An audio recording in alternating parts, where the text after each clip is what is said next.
Hey everyone, welcome back to the channel. If you've ever wanted to quickly share a Google Sheet with a big group, maybe your coworkers, your class, or even the whole internet, today's tutorial is just for you. In the next few minutes, I'll walk you step by step through how to set up a Google Sheet so that absolutely anyone who has the link can access and edit it. By the end of this video, you'll be able to make collaboration super easy for any project you're working on. Alright, let's dive right in. The very first thing you'll want to do is open up your Google Sheet and look for the Share button. You'll usually find this up in the top right corner, and it's a big friendly button. When you click Share, it opens up the Sheet's sharing settings. Think of it like a control panel for deciding who gets to see or change your sheet. This is your main gateway for controlling access. Once the sharing menu pops up, take a look for the section labeled General Access. It might not immediately jump out at you, but it's usually found near the bottom of the sharing window. By default, Google Sheets keeps your documents private, so you'll notice that it says Restricted here, meaning only people you specifically invite can get in.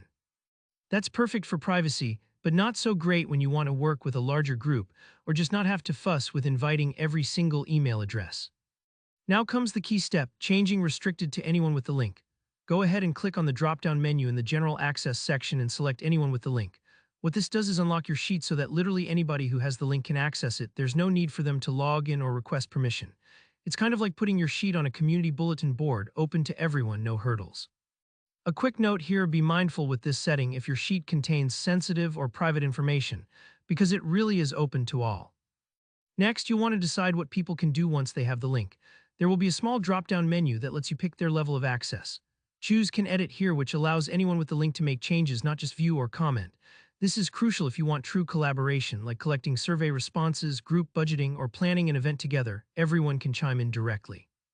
If you only want people to view or comment, you pick a different setting, but for full collaboration, Can Edit is the one to go for.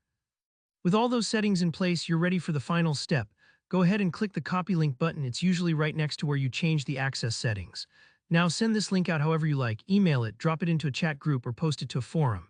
Anyone who gets the link will be able to open your sheet and start working together with you right away. That's all there is to it. So there you have it. You've just made your Google Sheet as open and collaborative as it can be.